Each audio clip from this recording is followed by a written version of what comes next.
Assalamualaikum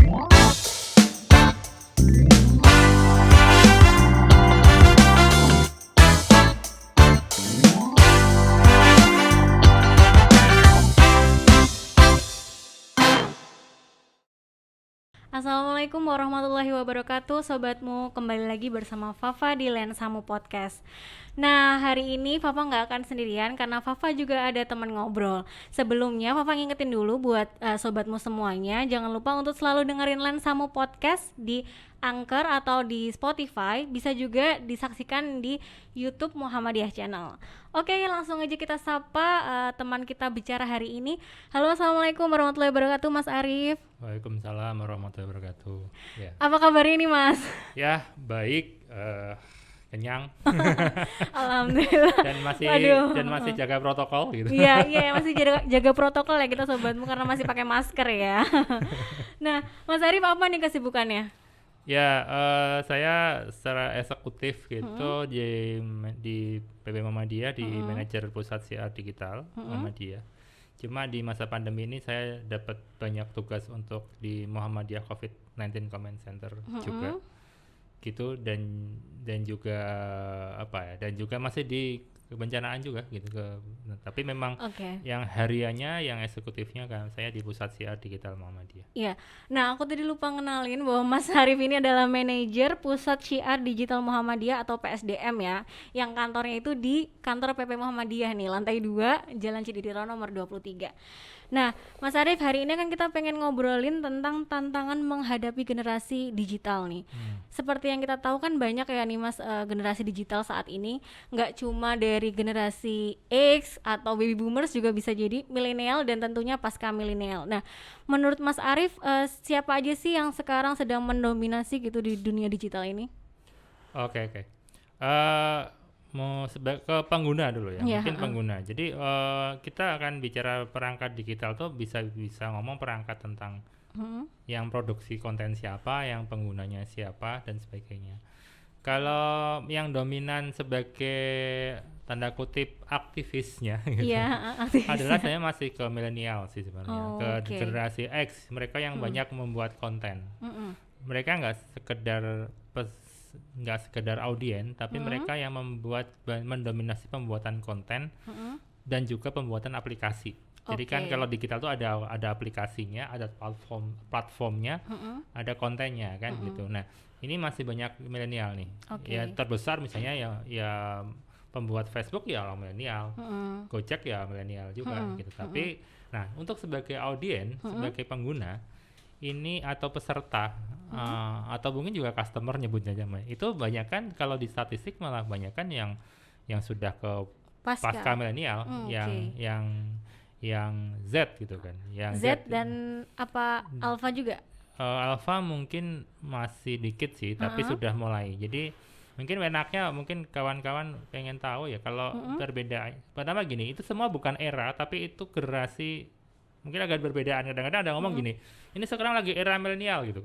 Mungkin secara konteks definisi agak salah. Sebaiknya kan ini generasi gitu. Generasi X itu adalah generasi yang lahir sebelum tahun 80 gitu. Kemudian generasi Y atau generasi yang disebut milenial, itu yang lahir setelah tahun 1980. Kemudian selanjutnya baru yang milenial gitu kan. Nah, generasi milenial ini memang generasi yang mengalami dua zaman pra-digital dan zaman pasca digital gitu. Mungkin paling krusialnya sebenarnya digital yang tingkat lanjut lah paling enggak. Jadi mungkin digital sudah dikenal mungkin tahun 80 terus, tapi paling sederhana adalah istilahnya apa ya? Penandanya lah gitu. Penandanya adalah mungkin sudah ada Android. Kemudian sudah ada HP yang Android tapi yang murah gitu ya, yang mungkin 1 juta 2 juta dapat gitu kan. Kemudian internetnya cepat 4G lah gitu. Itu baru kemudian mau ke 5G juga ya nih. 5G bahkan lah. Itu mungkin dari 4G lah gitu. Mungkin 3G dulu lah. Mulai pengguna 3G. Nah, itu mungkin itulah kawan-kawan milenial yang merasakan adanya abad beneran digital gitu. Oh kan, iya. gitu. Nah, karena udah mulai cepet gitu ya. Sebelumnya mesti poliponik gitu kan yang belum lah gitu. Iya, benar. Ya. Nah, dari inilah kemudian ternyata mereka bisa milenial ini separuh sudah bisa sebagian sudah bisa memanfaatkan perubahan zaman ini dengan adanya 4G, dengan adanya HP digital yang bisa terjangkau HP Android yang terjangkau harganya atau iPhone yang terjangkau harganya gitu kan. Kemudian atau mungkin mereka bahkan punya akses ekonomi lain di luar konvensional gitu dan sebagainya. Mereka lah kemudian sampai hari ini menjadi penguasa media digital lah istilahnya gitu. Berarti bisa dibilang mereka itu yang paling produktif untuk membuat konten ya sekarang ya? Ya bisa dikatakan mereka yang sadar bahwa perubahannya zaman sudah ada. Kemudian mereka yang membuat konten, yang membuat platform. Platform itu medianya yang untuk menyebarkan konten. Dan kemudian juga yang mungkin paham juga perubahan cara hidup di dunia digital. Oke, jadi mereka memanfaatkan itu untuk berkarya lah ibaratnya gitu. Berkarya bahkan sampai menghasilkan profesi baru. Iya, benar. Profesi-profesi yang di bapak-bapaknya, mbahnya semakin pusing. Ini kamu kerja ngapain di rumah dapat duit banyak gitu. Iya, benar. Terus tiap hari nge-game dapat, tiap hari bikin konten YouTube dapat gitu. Gitulah gitu. Nah, bahkan nyebar hoax dapat. Jadi buzzer soalnya ya. Gitu. Benar. Nah, berarti generasi milenial ini sudah menyadari gitu ya bahwa mereka udah punya pasar nih, pasarnya itu generasi Z sama Alpha gitu ya Mas. Nah kalau dari Mas Arif sendiri ngelihat responnya generasi Z sekarang ini gimana Mas terhadap media sosial? Apalagi sebagai Muhammadiyah gitu kan, sebagai Muhammadiyah kan punya banyak media sosial nih ya sebagai channel dakwah. Ngelihatnya gimana respon generasi Z terutama sama konten-konten yang udah disediakan sama generasi milenial tadi? Oke, kalau di konteks Muhammadiyah ya, Muhammadiyah itu lembaga keislaman yang memang punya mengusung sesuatu yang mungkin secara normatif harus Islam lah gitu ya. Pertama gini, narasumbernya masih banyak didominasi dari generasi sebelum milenial. Banyak ya, bapak-bapak atau kawan-kawan yang umur 40 tahun ke atas itu. Di atas 40 tahun itu kan generasi yang pra-milenial ya, generasi X gitu kan. Ini masih mendominasi narasumber konten. Iya benar.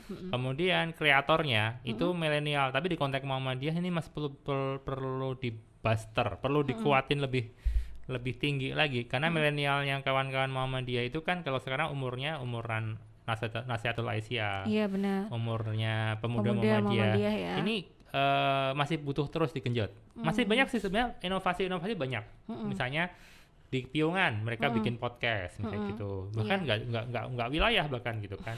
Kemudian kawan-kawan di Kaltim, kawan-kawan di Kalsel, itu mereka anak-anak muda di masjidnya dan sebagainya.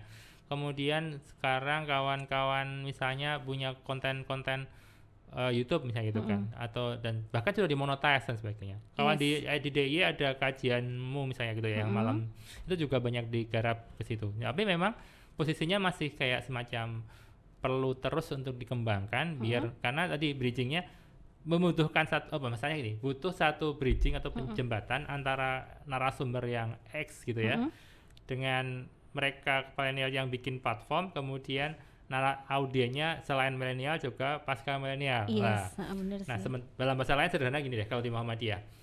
Narasumbernya bapak-bapak gitu kan, bapak yang mau direkam gitu. Benar. Kemudian yang bikin kayak ke teman-teman di web, teman-teman itu teman-teman di Piungan, teman-teman di Banjarmasin yang anak-anak muda sadar digital ini, mereka mau buat platformnya, membuat YouTube-nya katakanlah, membuat kontennya. Nah, ketika di-deliver kepada sesama milenial dan pasca milenial yang dalam bahasa Muhammadiyah mungkin kalau pasca milenial itu berarti anak IMM dan IPM katakanlah. Itu tidak mudah match-nya gitu, tidak mudah. Nah, mungkin bahasa saya sih akan lebih bagus ke depan itu mungkin dibalik. Lebih banyak mendengarkan kawan-kawan milenial dan pasca milenial tuh maunya apa, kemudian nanti kawan-kawan content creator itu yang mengakomodasi, kemudian narasumbernya bisa disesuaikan sebenarnya. Oke, jadi sama yang mereka memberi masukan tadi ya, maksudnya pengen narasumber yang kayak apa, penjelasannya gimana. Nah itu yang menarik gini Mbak, ketika kita masuk dunia digital itu berbeda dengan dunia sebelumnya. Dunia sebelumnya itu audien itu tidak punya jejak digital. gitu. Kalau sekarang Facebook katakanlah, jejak digitalnya jelas komentar yang pedes gitu kan, komentar yang banyak gitu, itu audiens gitu. Dulu mungkin TV, kemudian kita nggak tahu ditonton apa enggak gitu. Nah, sekarang fakta begitu kita upload satu hal di media sosial, di YouTube, di Facebook, di Instagram sebagainya, jejak interaksi itu langsung kelihatan.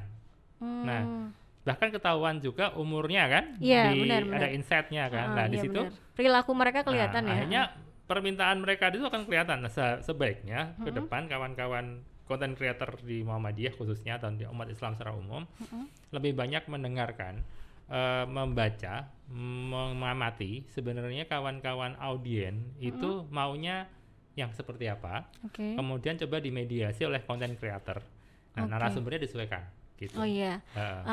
Jadi mungkin ini juga perubahan kultur atau perubahan paradigma membangun konten. Kalau dulu mungkin ada permintaan dari sumber utama lah gitu kan, kemudian tolong dibuatkan konten, kemudian dimasukkan ke audiens. Sekarang mungkin bisa dibalik juga, bisa diinteraktifkan si penonton atau audiens juga diminta untuk ngomong juga sebelum sebuah produk itu jadilah gitu.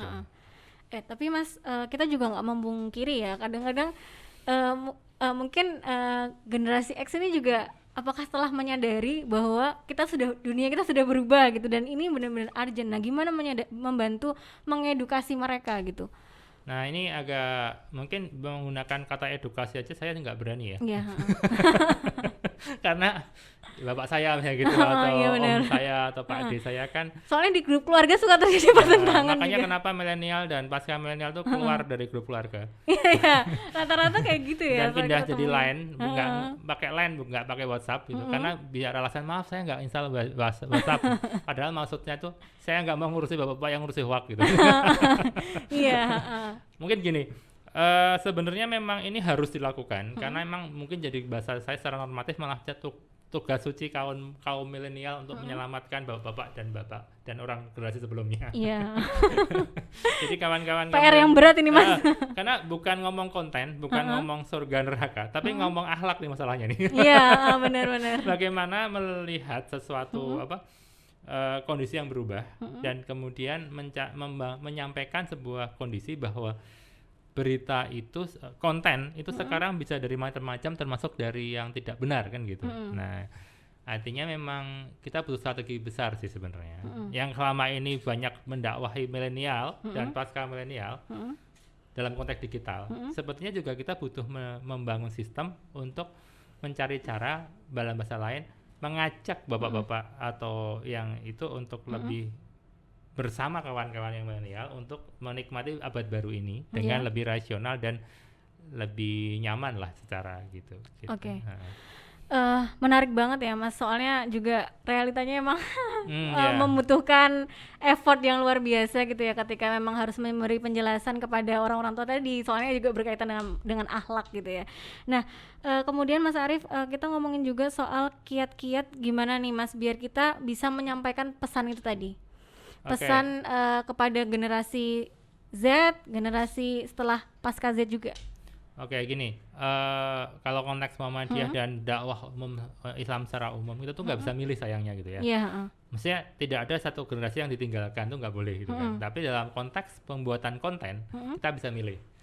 Konten ini kita desain untuk bapak-bapak yang pramilenial gitu ya. Mungkin yang lebih jelas-jelas aja lah gitu. Mungkin tidak perlu banyak dinamika misalnya gitu. Kemudian yang milenial mungkin lebih ke interaktif gitu kan. Nah, kalau pasca milenial tuh mereka kan banyak hidup sejak SD udah pegang HP dengan kecepatan tinggi dan juga sudah pakai Android kan gitu, dan atau iPhone lah dan sebagainya. Intinya sesuatu yang sudah di HP, informasi sudah di HP, bukan lagi desktop bahkan, bukan lagi pakai laptop gitu. Nah, kawan-kawan untuk membuat konten buat kawan-kawan yang Z katakanlah, itu memang lebih banyak memberikan alternatif, berbagai alternatif sumber informasi. Jadi kita bisa aja membawa satu narasi keagamaan ke satu kesimpulan, tapi sebaiknya itu juga disampaikan juga berbagai varian berbagai varian yang ada. Yang kedua, disampaikan dengan dengan lebih sederhana sebenarnya malah. Jadi mungkin mencari bahan yang temanya tema keseharian mereka. Mungkin dalam bahasa lain gini sederhananya. Kita perlu riset dulu kepada para pengguna, para generasi pasca milenial inilah, generasi Z ini. Kalian kalau ngaji pengennya kayak apa gitu. Sekarang fenomena menarik ya, misalnya ada Hafidhol misalnya gitu, satu produk gitu kan. Itu ternyata bisa mempengaruhi orang hafal Quran gitu kan. Mungkin dulu malah nggak ada gitu kan. Makanya juga hanya kan berkah zaman digital sebenarnya gitu. Nah, cuma kita harus riset. Nah, poinnya begini sebenarnya. Zaman ini selain zaman milenial kan, selain zaman digital kan juga zaman startup gitu ya. Lah, pola pikir startup itu harus diterapkan ketika bikin konten. Pola pikir startup itu adalah setiap konten yang kita lempar itu bisa kita evaluasi malam itu juga. Gitu. Habis evaluasi, konten berikutnya harus mengikuti hasil evaluasi dari konten pertama yang kita lempar.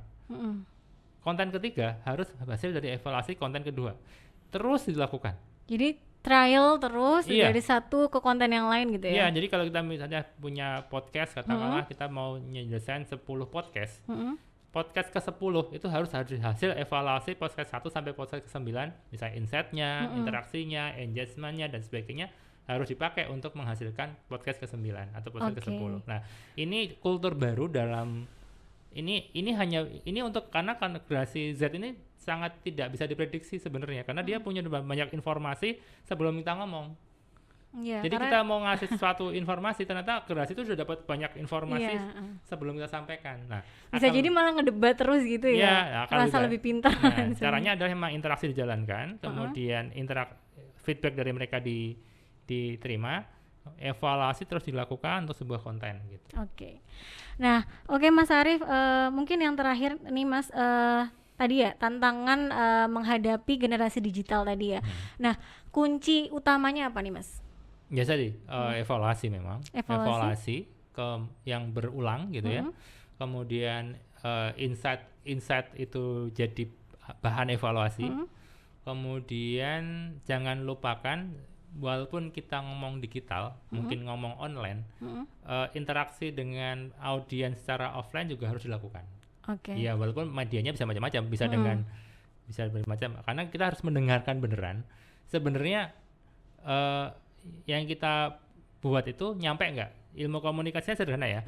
Yang pengen disampaikan oleh narasumber itu kan harus dipastikan diterima persis oleh audiens. Nah, zaman digital enaknya bisa langsung tanya gitu.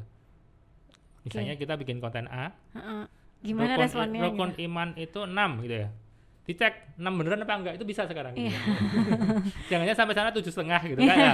Nah, itu bisa dicek. Nah, kalau dulu mungkin dalam bentuk digital nggak bisa gitu kan, pokoknya dilempar aja gitu. Nah, kalau enggak urutannya sama apa enggak? Di sana bisa dicek urutannya sama, itu bisa. Bahkan bisa dengan model macam-macam kan, mau pakai giveaway juga bisa. Beneran yang disampaikan sama apa enggak dan sebagainya bisa gitu. Oke Sobatmu, tadi kita udah ngobrol banyak nih tentang tantangan media digital ya, generasi media digital ya. Nah, karena waktunya udah mepet nih Mas Arief, terima kasih banget udah mau diajak ngobrol di Lensamu Podcast. Oke, untuk Sobatmu semuanya jangan lupa juga untuk selalu dengerin Lensamu Podcast di Spotify atau di Anchor, juga bisa disaksikan di YouTube Muhammadiyah Channel ya. Fafa ucapkan terima kasih untuk semuanya. Makasih juga Mas Arief sekali lagi. Kalau ada kesalahan kata Fafa mohon maaf. Fafa undur dulu. Assalamualaikum warahmatullahi wabarakatuh.